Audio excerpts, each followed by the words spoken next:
anawaambia ya kwamba huyu waraka wake wa kwanza anawaambia msiishi katika tamaa za wanadamu.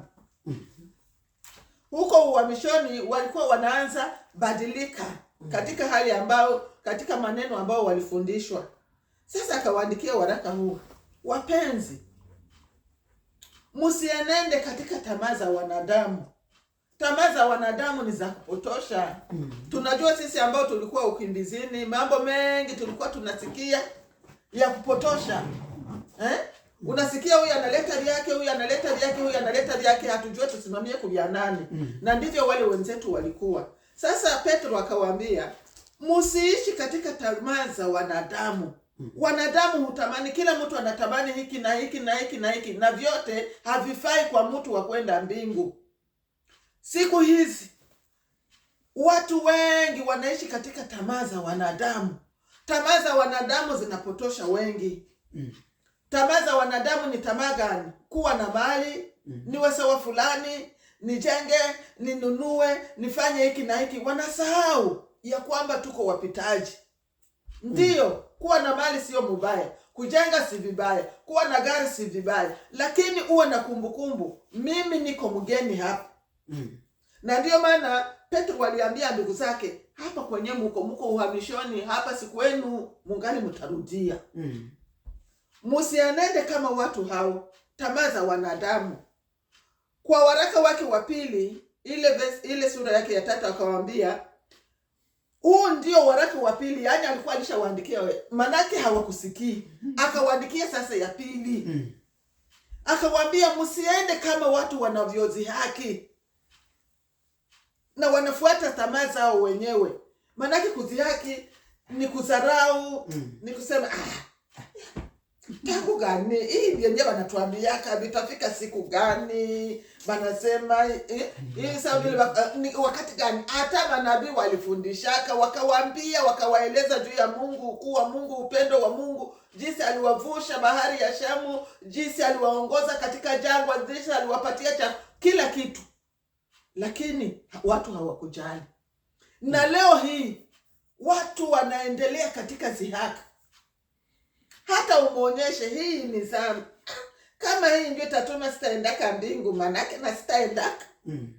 Wanakuonyesha hii tabia yenyewe uko nayo haiko tabia nzuri kama Mkristo wa kwenda mbingu.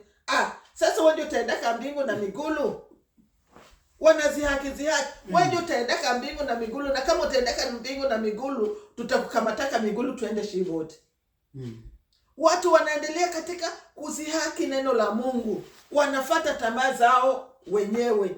Hawafuati tena neno la Mungu. Neno la Mungu linasema msiache kukusanyika pamoja, mshauriane, mpeane moyo, mtiane nguvu tena katika safari ya kwenda mbingu. Watu wanatawanyika, huyu anaenda kule kuvyake, huyu anaenda kule kuvyake, huyu anaenda kuchuruzi, huyu anaenda mshamba, huyu anaenda kubiashara, huyu anafanya hiki na hiki na hiki. Watu siku ya leo wanachanganyikiwa. Wanasahau Yesu atakuja wala hatakawia. Na mambo mengi hata leo tunaona mtandawazi. Vitu vyote vinaonekana kwenye mtandawazi. Wakutukana wako wanaonekana, hawajificha. Wanajificha. Utamwona sura yake vile iko anasema, wakusema vya ulozi iko anasema pale kumtandawazi iko anaonekana na sura yake, wenyewe wanamjua, wanajua fulani huyu mwenyewe anasema hivi, fulani huyu mwenyewe anasema hivi, fulani, na wanasema jina lake na baba yake na mama yake, na wanajua kwenye alitoka na kwenye alizaliwa. Wanasema ni fulani huyu. Sasa ikiwa mtandawazi iko naonyesha mtu vile, kwa Mungu itakuwaje? Kwa Mungu itakuwaje? Ni wanadamu walitengeneza hii mtandawazi, na watu wako wanaonekana, wakuimba wanaimba, wakuhubiri wanahubiri, wanaonekana wazi. Hivi niko na hubiri, kuko wenyewe wako wananiona na watanifuata, watasema ni Madame Muloko ndio iko anafundisha. Alitoka fasi fulani na tulikuwa na fasi fulani. Wanajua sura yangu, wananiona, wanasikia sauti yangu, wanasema ni kweli ni yeye. Na wewe sasa unafanyaka nini? Ni kutukana kumtandawazi, kusema wengine vibaya kumtandawazi. Unasahau ya kwamba Yesu atakuja. Kuzihaki, kufuata tamaa. Tamaa zinaua watu. Huyu anaingia anaingia kwa mtandawazi atukane watu apate kama nini, na anasema sukuma kwa mwingine, asikie. Waongo ni wengi. Watakwambia dawa hii ndio ya kuponya ugonjwa fulani, ukamate mti huyu ndio utapona ugonjwa fulani, na watu nao wanaendelea kusikiliza, watu wanafuata aseme fulani, na wengine wanasema aseme mayai yaniko yanatoka fasi fulani, muangalie vile wako wanazalisha mayai hiki na hiki. Waongo. Siku za leo ni siku za kuchanganyikiwa. Simama imara ndani ya Yesu Kristo. Hakuna lolote Bwana wetu Yesu Kristo linaweza kumshinda. Alitupatia mili na alijua kama mili ni mizaifu, na ndiyo maana alishuka akatoka mbingu akazaliwa kama mwanadamu, akakubali kupigwa. Mapigo ya Yesu ilituletea uponyaji. Bwana Yesu asifiwe. Amen. Mapigo ya Yesu ilituletea uponyaji. Na tena akatia wataalamu, waganga wa kututunza mili yetu, madawa zenye zinaonekana. Wanaanza sema, mnakula mafuta, mnafanya hiki, inaleta hiki na hiki na hiki. Wapendwa, tufate kia wapi na tuwache kia wapi? Siku za leo watu wanachanganikisha watu mambo mengi. Tusimame imara. Petro akaambia wa ndugu zake, msiishi katika dhihaka. Na msiishi katika tamaa za wale watu. Na wengine wanafanya ka grupi, wanajitahidi kuiba watu pesa kwa ujanja.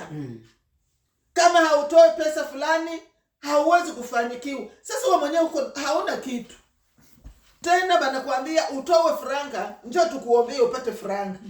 Na mbona gani utatoa franga njoo bakuombee upate franga? Na wajinga wanaenda huko zenye walikuwa nazo, na wengine wanauzisha manyumba, wengine wanauzisha magari, wanabakia wa masikini sasa.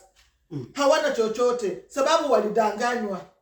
Na wengine wanasema kwa kuona nabii inafaa umpatie $200, $300, $400 njoo mzungumze naye. Na Mungu naye unampatiaka nini? Mwenye anakuchunga tangu mwezi wa kwanza mpaka mwisho wa mwaka. Na miaka yenyewe uko naye anakuchungaka. Huyu mwenye hamuishi naye na hakuchunga, huyu unapita mapepo, unapita muwalozo, unapita kila kitu, lakini Mungu anaenda na kulinda. Huyu mwenye kwa Afrika iko na kudanganya. Wewe mwenye kwa Amerika tuma franga ni kuombea ulinzi na ukingo. Wewe mwenye kwa Australia tuma franga ni kuombea ulinzi na ukingo. Walikuloga, walikufanya hivi na hivi, mwenye ni kukandika. Juu ya nini hakukufungia Afrika usitoke Afrika? Tusidanganywe, tubaki mu Yesu. Yesu atarudi na mambo yote yatawekwa wazi. Hakuna mwenye atajitetea mbele za Mungu, sababu kama luninga hii mtandawazi iko naonyesha mtu wazi. Kwa Mungu itakuwa namna gani? Tusiendelee katika zihaka za wanadamu na tamaa za wanadamu zile za kupotosha. Mnamuinisha kisha wina anaanza sema mnyi hamuna imani, mnatembea hamuna imani, mimi ninatembea na Mungu. Na ndiyo maana wakati wa Mungu ukifika atakuinua. Na msizani ya kwamba watu wote watakuwa matajiri, kutakuwa wale watakuwa maskini. Mungu mwenyewe ana maisha yetu mikononi mwake. Ya muhimu tuende katika ufalme wa mbingu. Vya dunia tutavipata, lakini na vitabaki hapa. Haviko vyetu. Ni ile Mungu anajipatia utukufu tu, usudi jina lake litukuzwe na jina lake liinuliwe. Neno hili ndogo libaki kwako na kwangu. Amen.